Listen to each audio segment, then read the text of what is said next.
Morning all. How good was Elisa Camplin? And Mr. Mark Earl as well. Like, it was just so inspirational to start the day like that. And I guess, real estate agents are typically a tough bunch. So to get his standing ovation was just gave you a little bit of an insight into what that was all about. So today I've got the great task of talking about planning. It's often, people say the things that we resist the most are the things we need the most. And I guess planning is something we absolutely need the most, but it is certainly one of the things we absolutely resist the most. And what did Elisa say? Vision without a plan is just a wish. And I guess to a large extent, those without a plan, we're a bit like clouds, aren't we? We just sort of float through wherever the wind blows us. That's where we go. So today I want to, talk about how do we actually, get that productivity level up. I mean, the buzzword at the moment, it's quite amazing. The buzzword's accountability. Everything's about accountability, isn't it? But if we have a look at the at where planning is, moving to discipline, the discipline of Elisa Camplin, I mean, that's just quite phenomenal. It gives a little bit of an insight into what it takes to win a gold medal. You don't just jump up on that dais and get that gold medal without some really hard work. The consistency that produces that productivity. And from productivity comes two beautiful things: results and balance. That's one of the things that, talking to a lot of real estate agents, working with so many real estate agents, that's the two things. Results, so able to do more, produce more, and also able to have that balance in their lives as well. John McGrath, who I worked with for the past sort of couple of years in the McGrath organisation, someone came up to him at ARIC last year and said, you know what, listening to all these speakers, real estate sounds like a pretty easy business, doesn't it? And he said, you know what, it's not an easy business, but it's a simple business. And I guess that's what it's about. So with planning, it's important to make it really, really simple. Really, really simple, because if it's not simple, we just won't follow it. So I'm going to be sharing with you a lot of the things in terms to implement into that plan, which is easy to implement. It's not hard, but it's not easy, because if it was easy, everyone would do it. So if we look at the value of time, have a look at this. That's one of the things to really identify straight away. I know Mark was talking about, in terms of vendors and things like that, but, we look at our dollars of commission divided by the hours worked, and say we're working 50 hours a week, times that by 42, and I've been generous enough to give you 10 weeks off this particular year. But say we do that, we do the sum. Say on 400,000 GCI, we're worth about $190 an hour. Make sense? And on 300,000 GCI, we're about $142 an hour. So tomorrow, when you're standing at that overpriced listing, the one that's been sitting there, and the vendor who wants about $300,000 or $400,000 or $500,000 over the odds, think about, is this the best value of my time? Because that's a critical number that we need to know first and foremost when we get into that business planning. Understand that your time is incredibly valuable.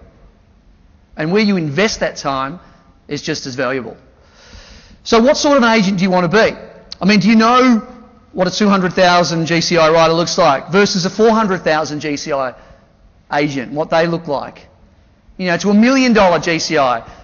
And you just heard from $1 million GCI writer. You're going to hear from more $1 million GCI writers today. Do you actually know what it looks like and what you actually need to sort of invest? I heard a great line. It says, are you just a pillow? Are you just an indent from your last impression? So the last year, are you just going to be repeating the same thing over and over again, expecting to get different results? Of course, that's what insanity is. We used to work on dashboards at McGrath, and any agent I've ever worked with in a coaching sense in the last sort of 6 or 7 years, and in my team at McGrath there, this was a dashboard from Agent A. This is real life stuff, guys. The orange bar is financial year 12, the blue is financial year 11. What do you identify as what's happening throughout the year with this particular agent? I heard from Peter Gilchrist back in 1995. He spoke about the real estate roller coaster. And the real estate roller coaster keeps happening, doesn't it? Let's look at Agent B. Similarity? Let's look at Agent C. Is there a common theme that goes through here? January sucks. Yeah. So what it does, there's a couple of things there, and you're absolutely spot on. Awesome guy. Rob Strickland and one of my guys there at Marshall White Brighton were sitting in my office yesterday, and I said, Rob, it's one thing to know what your GCI is going to look like in the year, but it's another thing to actually phase it out through the year so you know where you're about to write this money. So we know that January is a poor month in real estate. Yeah, we can identify that. But what I'm seeing is we don't play the blame game throughout the year where these peaks and troughs happening because we don't get that consistency. We list, sell. We don't get the consistency and the discipline in place in terms to do that. The plan's great if you follow it. So you've got to phase it out in terms of the GCI you need to run. We'll talk about the financial plan and what's important as well. But you can also identify as, there's no excuse for February being down here. No excuse. And look at March. That's because you worked your ass off here. Can I say ass? Oh, sorry. You worked really hard here, had this beautiful March, but you were so busy dealing with business, you forgot that finding business is key. Dealing with business does not take precedence over finding business. So a business plan, your blueprint, needs to follow these things. There needs to be a review preview. Has to be a review preview. There needs to be a financial plan. Okay, what does it look financially? There needs to be a marketing plan. There needs to be a people plan. There needs to be a learning development plan. There needs to be something on personal and goals. Did Elisa Camplin have some goals? Did she ever? And then what did she do? She actually went and built a plan around that. These are critical things that we need to implement in our daily lives. So let's have a look. We have a look in proportion at a windscreen versus a rear view mirror, and we have a bit of a snapshot on what has actually happened financial year. I mean, I love this time of year. This is the ideal time of year. There's about 550 people here today, 550 people who want to make a real difference financial year 14. Because time starts right now, where you get things set up to make it an awesome year, financial year 14, and make it the best year that you've ever had. So we have a look at what's your greatest achievement, financial year 13. What is your greatest achievement? Maybe that vendor management that you've incorporated in your business and your clearance rate has just jumped 10 or 15%, which means your income jumps that much as well. What worked? What's something you've implemented and what worked? It's good to have a look at that. What was your greatest challenge? What learnings are you taking with you from financial year 13? Are you going to basically get business on your terms? Because so many of us have got business on our vendors' terms rather than business on our terms. It's no surprise the common denominators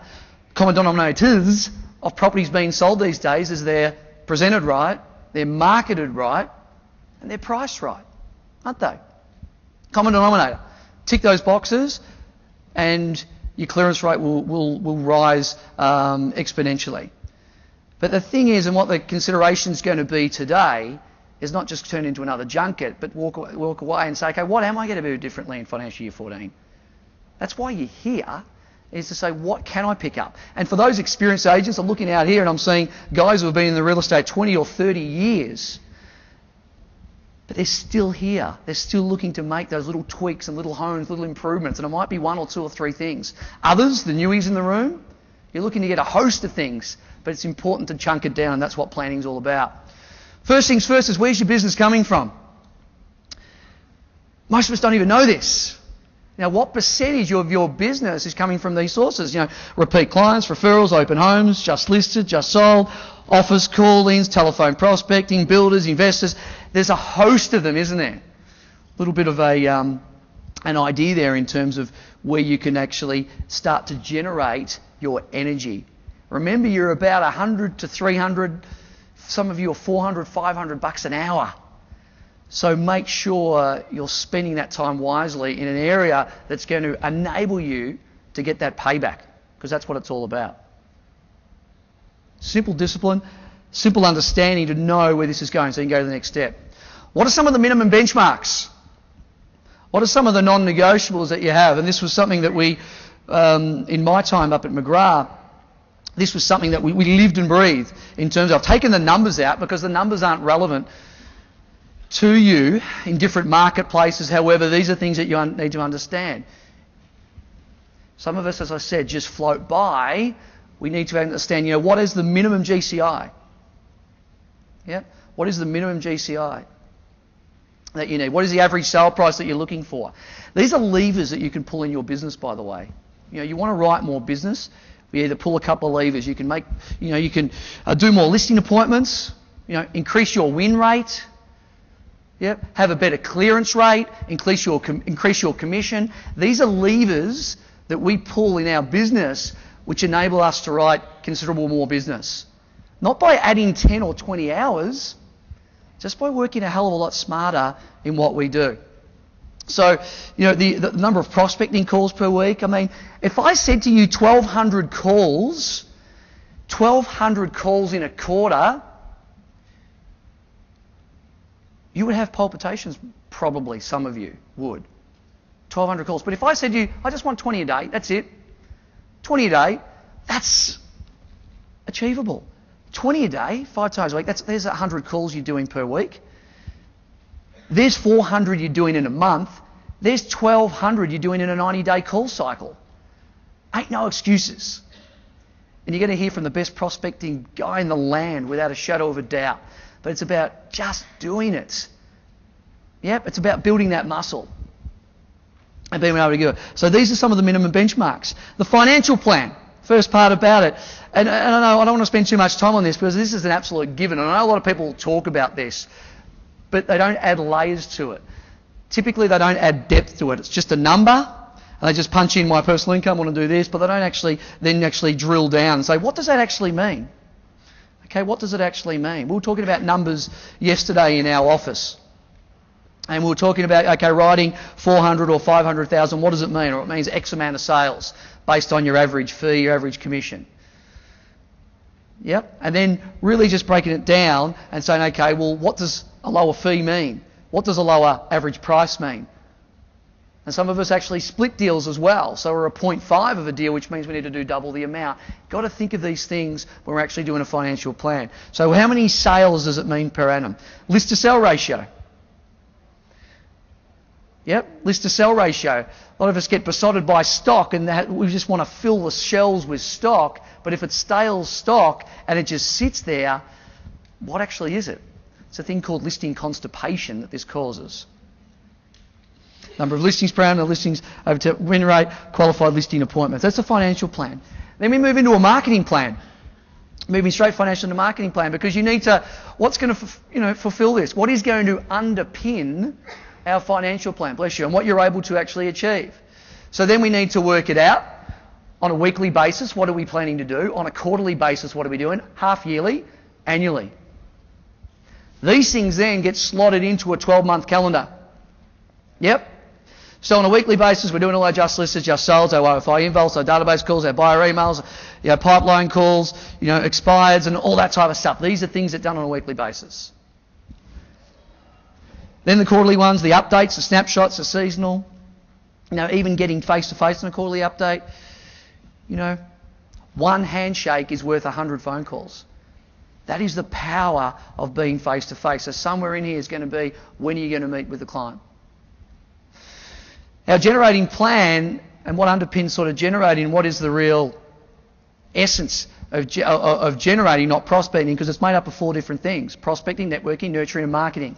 These are the 4 pillars, if you like, which hold up the generating arm. So then we go from generating, we go to pipeline, we list and we sell. So what are the actual pillars that hold up this generating? Don't we love to sit in that listing appointment? Don't we love doing the deal? Don't we love the negotiation? But few of us love this generating type thing, this prospecting type thing. Well, let me tell you, if you're not willing to do this, then you can't enjoy the spoils of this beautiful real estate life that we lead. So this is typically what a plan would look like throughout a year.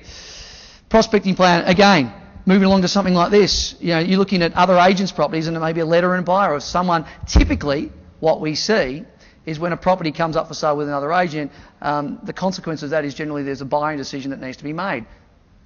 So how well are we treating these people if they're looking to buy? Just listed, just solds, door knocks and introducing yourself. May or may not have noticed we've just listed one up the street. This is all really basic stuff, but I tell you what, remember? It's not easy, but it's very, very, very simple. Now, core business area, and we work very much in core business areas in the Lower North Shore in Sydney, and we had specialists in every particular area.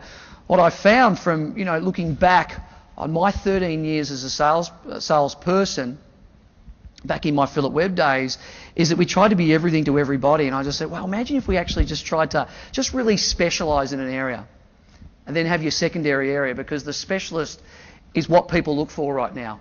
Isn't it funny when you go into a listing appointment now, just digressing slightly on the side, when you go into a listing appointment, you know, and I remember if you went into a listing appointment with 2 or 3 people back in the 90s, they'd think, what's going on here? Is there an ambush? You know, why is there 2 of you? You know, don't you trust yourself? Now we go into a listing appointments. If you don't have 2 or 3 people, people start to say, is it just you? What's the deal with that? So the consumer expectation is well and truly changing of what we do. Loyalty is still up for grabs. Absolutely still up for grabs. But it's exciting. That's exciting if you're new into real estate. Because it's not hard to actually get in there, because some people think an anniversary card or a Christmas card.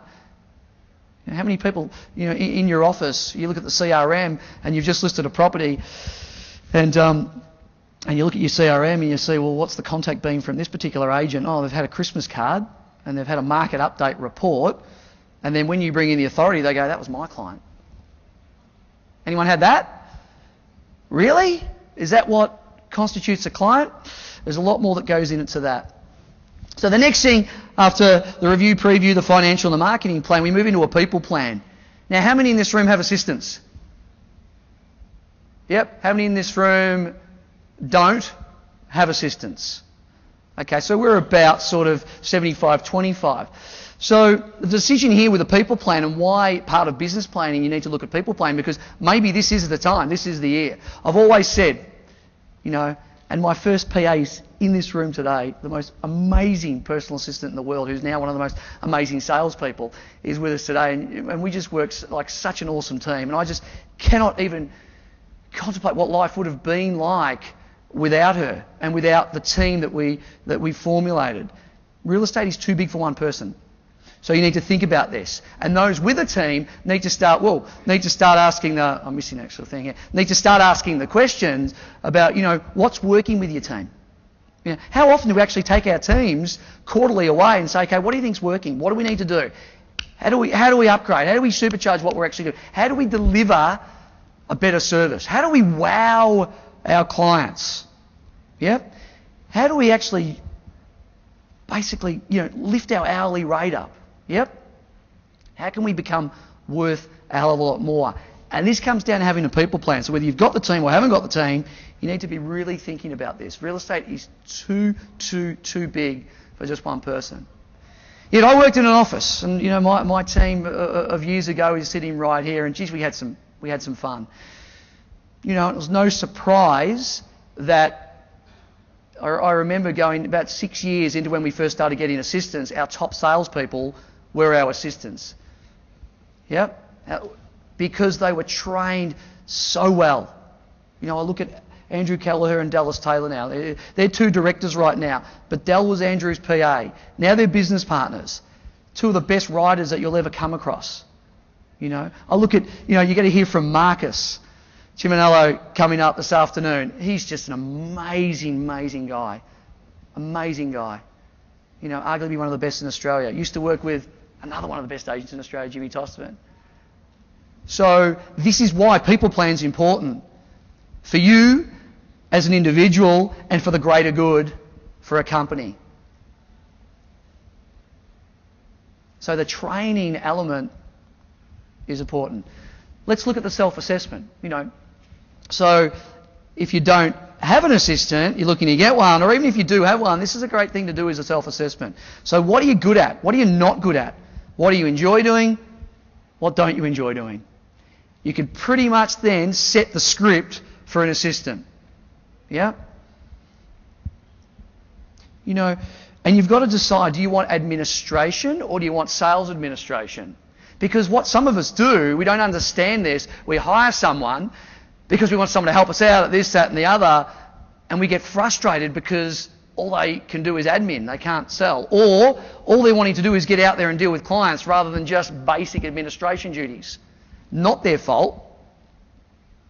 Very much your problem. So understanding the self-assessment is really, really critical. Also, with your team, is understanding from their point of view. What do they think they're good at? What are they not good at? What do they enjoy doing? What don't they enjoy doing? Because let me tell you, a support person who hates doing the marketing aspect, you've got to decide, is that important in your business? Because if it is, well, have you got the right person? So really think about this, is hiring the person to fit the role, not moulding a role around a person. So this is the questions I was saying in terms of team structure. So, what is your team's current structure? Because maybe it needs a shuffle up. Our team, that's what we're doing. We constantly do it. We constantly look to reinvigorate, re-energise, constantly look at our team structures and is it right? Not a set and forget. Never a set and forget. Plans aren't a set and forget. Is it aligned with what you propose to achieve in the next 12 months? Are you physically capable of writing that, delivering that service, these expectations to your clients? What changes need to take place and when will these changes take place? That's with the people plan. Spoke before about the importance of learning development. This has got to be part of your business plan, your learning development plan. I'm still just flabbergasted that there's so many people out there that wouldn't come to an event like this. What else do you do? Seriously, what other real estate stuff is there to do? There's ARIC, and there's still people that still don't go to ARIC. But here it is, on your doorstep, and people still don't choose to come. That's okay. But you've got to do a SWOT.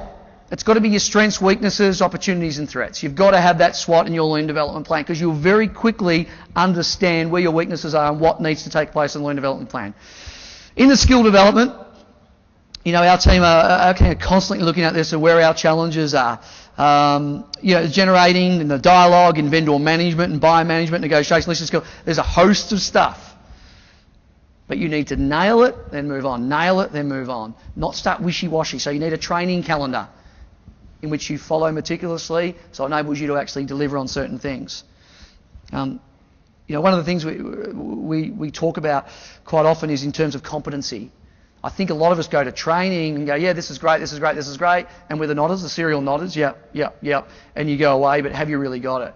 So the competency checks need to be in place in terms of do they actually get it. The resources need to have a library. Got one in my office.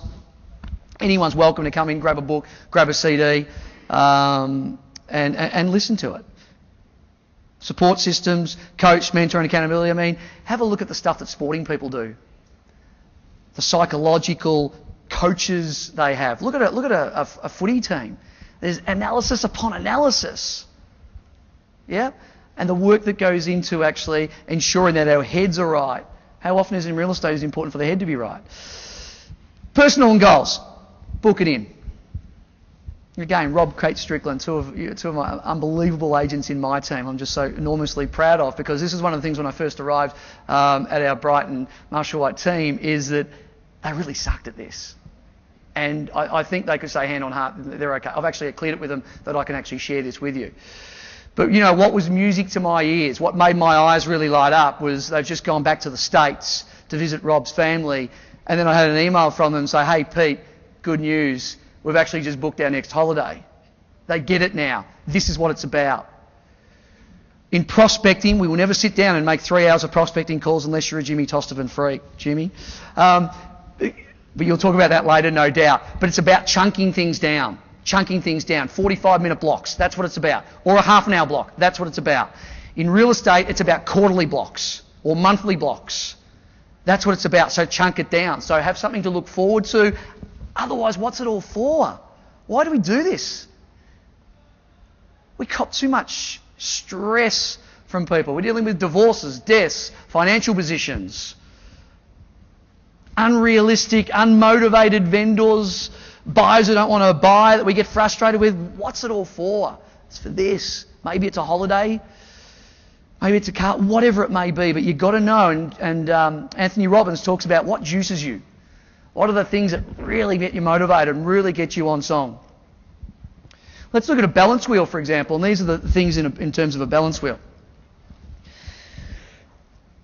And if you look at, this is typically what a typical agent's balance wheel looks like, or it might be skew-effed in certain areas, but 0 in the middle, 10 on the outside, and you put a little mark on these things: family, relationships, health, fitness, social, friends, creative, spiritual, wealth creation, community. And somewhere, if we haven't got flow, I love that word flow. When you say flow, it's just got this This connotation to it. I just love it. But when you're in flow, the wheel is turning. Do you reckon this wheel would turn? Be doing a bit like that one. It's like a bit of a flat spot. It's on there. But when we have flow, when the wheel turns like so, that's when you've got a real business, team. That's when you've got a real business. I've seen, what was one of the sayings? It said, some people are so poor, all they have is a lot of money.